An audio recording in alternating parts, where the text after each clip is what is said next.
Above all things, the need for a utility easement led to a land swap between the local township and the Pocumtuck Indian tribe. Now this, in turn, resulted in a parcel of land with a small house becoming available for sale for the first time on county records. And even though the previous occupant had died in the home several years earlier, John and Molly thought it was wonderful. Put in an offer. The offer was accepted. They bought the house, and they immediately moved in with their 4-year-old son, Matty. And while Matty was bright and happy, and certainly the joy of their lives, he had been born deaf. So they were particularly excited to leave their small apartment in the city to enjoy the country life. But when they moved in, Matty became fearful, tense, unlike himself. And when asked what was wrong, he just signed, "Mean things here, mean things here." Well, that wasn't exactly the response that they were looking for, and they were even more troubled when he insisted every night that his room be checked for monsters. They would check in the dresser, they would check the window, they would check in the closet, and of course, they would check under the bed.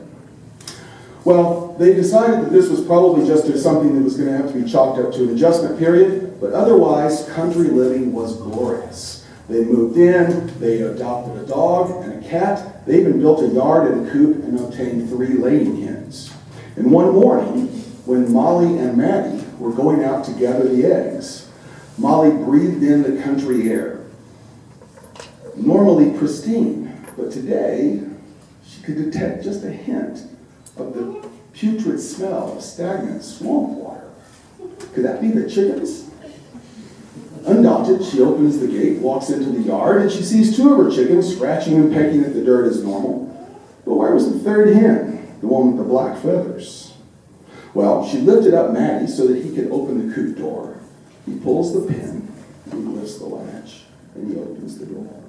And bam! He closes it and starts crying. And he tries to console him. What's wrong? And he simply signs, "Not chicken, not chicken." Well, Molly decides to investigate. She opens the door, and there at the back of the coop, staring at her, is her black hen. And after a moment, the hen raises to its feet, spreads its wings to full span, and lets out a low. Do chickens hiss?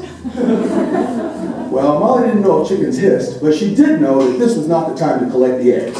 So she and Matty went back inside, and after a while, to calm themselves, she decides to go about the daily chores, and she's going to go out to sweep the porch. She opens the door, and her heart sinks, because there, on the welcome mat, is her black hen, or at least its mangled carcass.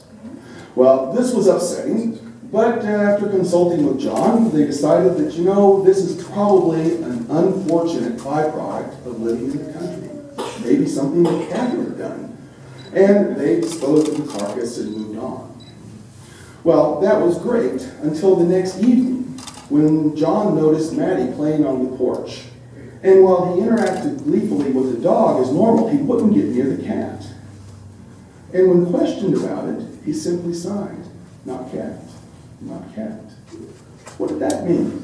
Well, it was sometimes hard to communicate with Matty. So not knowing what it meant, John just decided what he did know was that it was bedtime. So everybody off to bed, Matty scampers to his room.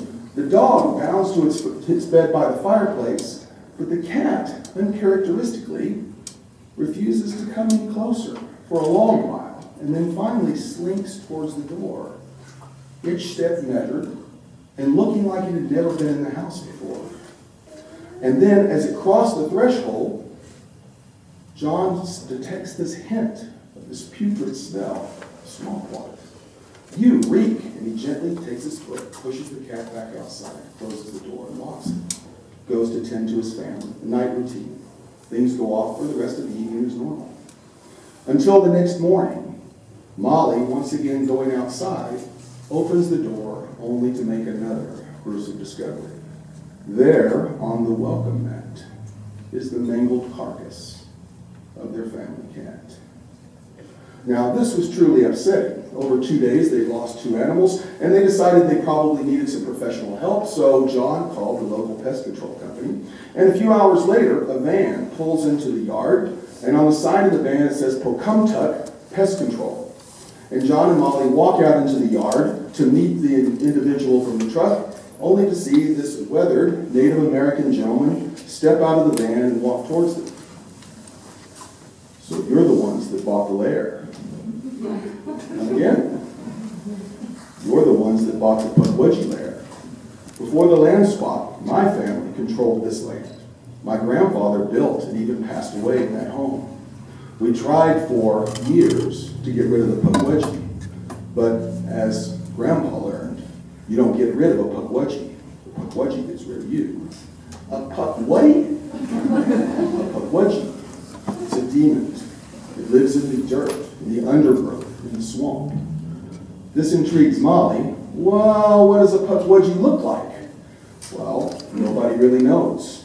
Pukwudgie takes whatever form it wants. In your stories, you would refer to it as a shapeshifter. Well, John had about enough of this. He shakes his head, wondering how can people be so superstitious in this day and age? So he says, I think what we have here is an old-fashioned pest control problem. Can you just put out some traps? Won't get rid of the Pukwudgie, but your money. So he puts some traps by the house, by the chicken coop, and puts one out of the tree line. Well, they feel a little better for having taken some positive action. But the next morning, John is up before Molly and Maddie because he wants to check the traps before they're out and about. He checks the traps by the side of the house. Nothing. Checks the traps by the coop. Nothing. But then he turns to walk towards the tree line, and he becomes aware of the hairs on the back of his neck standing up. He has this sense of dread as he walks slowly towards the tree line. He's minding steps, he's counting. He's worried that there's some sort of danger around. He's trying to be particularly aware of his surroundings. As he finally gets to the tree line, he reaches down, pull back the undergrowth, and he sees an empty trap! I'm just kidding. He sees an empty trap. Sorry. Sees an empty trap. Well, you know, they were hoping for some type of bloodthirsty culprit that had been apprehended that would put an end to their woes, but they still felt a little better for having taken some precautions. That was until the next evening, when they noticed that the dog had been gone all day. And in the twilight, they stood in the doorway and they called their dog. Here, boy. Here, come. And he didn't come. Nothing happened for several minutes. And then again, out of the tree line, they see 2 eyes. Is that our dog? And it's walking towards them, not like a young lad, but in very measured steps. And as it comes closer, it is. It's their lad. Come on, boy. Come on. It doesn't move any faster. But as it finally gets to the porch, they detect this faint hint of putrid smell, stagnant swamp water. And when Maddie gets a look at it, he bursts into tears and runs to his room. And of course, John and Molly are going to run back to see what's wrong, so they run back there with him. And when they get in there, they say, what's wrong? He signs, not doggy, not doggy. Well, Molly looks at John and says, get that animal out of my house. So John goes back into the front room, only to realize he left the door wide open.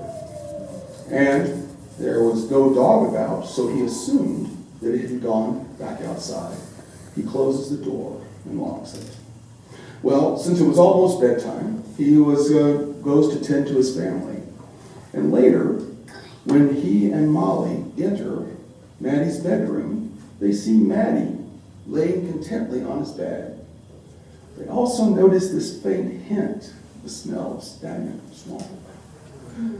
John starts to think, the dog was only in the house for a moment, right? The dog is outside, right? And what was that thing that old Native American guy was talking about? A Pukwudgie. What the heck is a Pukwudgie, and why am I worried about what a Pukwudgie is? It's just a silly superstition, he tells himself. But nonetheless, the anxiety in the room is palpable. And both he and Molly go about the evening ritual of inspecting the room with a much more deliberate and thorough tone. They go to the drawer, open the top dresser, open the drawer, feel the contents, run their fingers around the edges. Second drawer, third drawer, nothing. They go to the window and they pull back the curtains. They check the panels, the walls, the window seal, even the latch. Nothing. Feeling more apprehensive, they walk towards the closet. Standing as far away as they're capable, turns the knob, opens the door, peers in, moves closer, finally close enough to check the walls and the floor, the shelves, and even the ceiling. Nothing.